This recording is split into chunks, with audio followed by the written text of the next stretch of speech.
Yung balita at nangyari na yung isa palang grupo na complainant sa impeachment ni Vice President Sara Duterte ay nag-withdraw.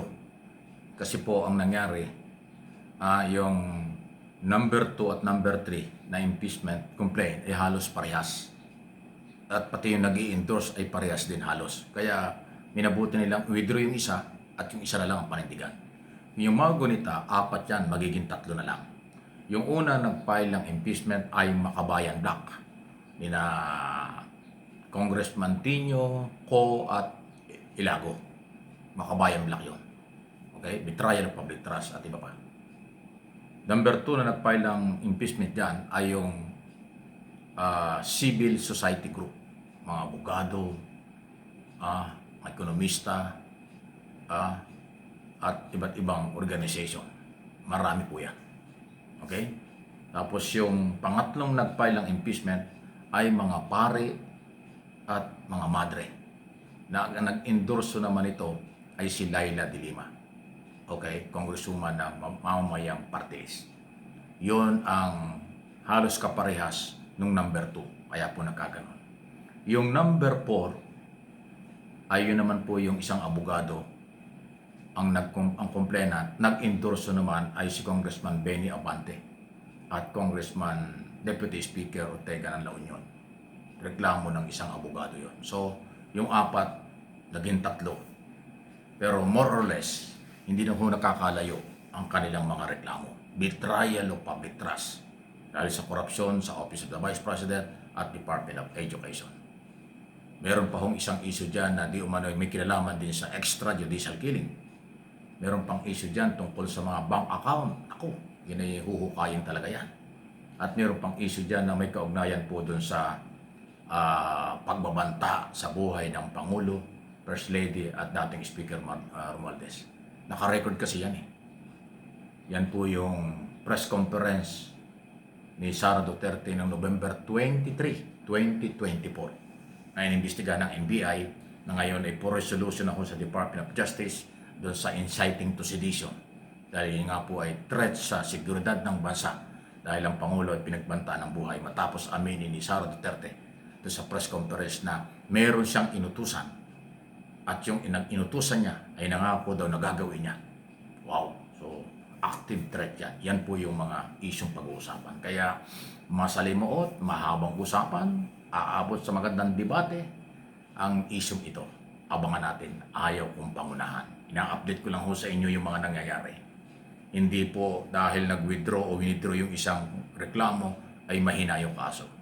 Na-realize lang nila na halos pare-parehas pag-iisahin na lang. Kasi yung nag-endorso ng second impeachment galing sa marginalized, galing sa civil society ay si Laila de Lima rin, Congresswoman.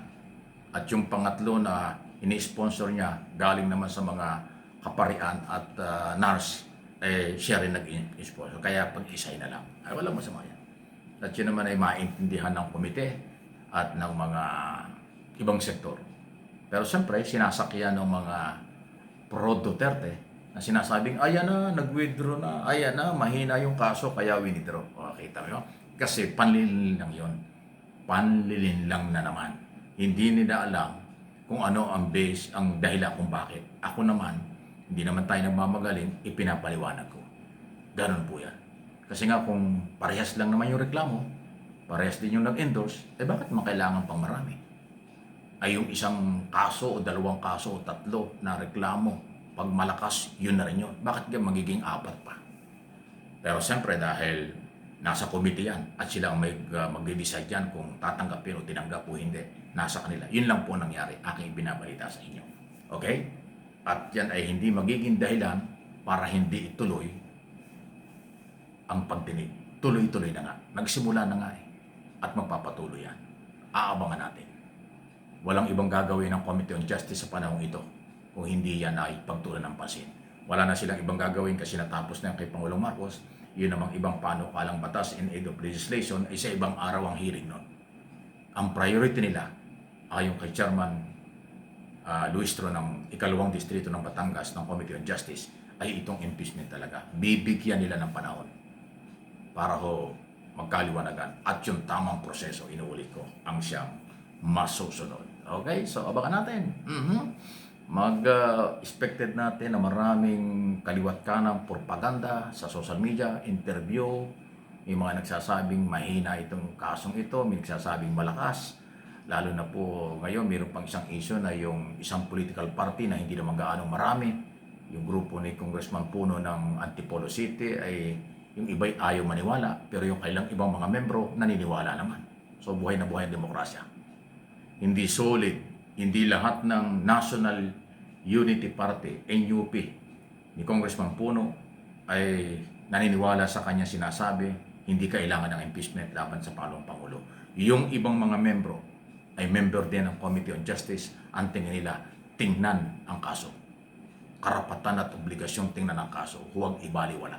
So ayun po, hindi daw solid na yung lahat ng kanilang member, hindi naman gaano karamihan nila ay ayaw. Yung iba pabor din. So, minority lang sila, kakaunti po sila. Pero wala tayong magagawa, meron silang ganung pananaw. So, ibig sabihin, hindi mapipigilan ng liderato ng NUP, itong political party ito, yung ibang partido na mas malaki. Tulad ng lakas CND, na majority ng mga member ng Kongreso ay member nun.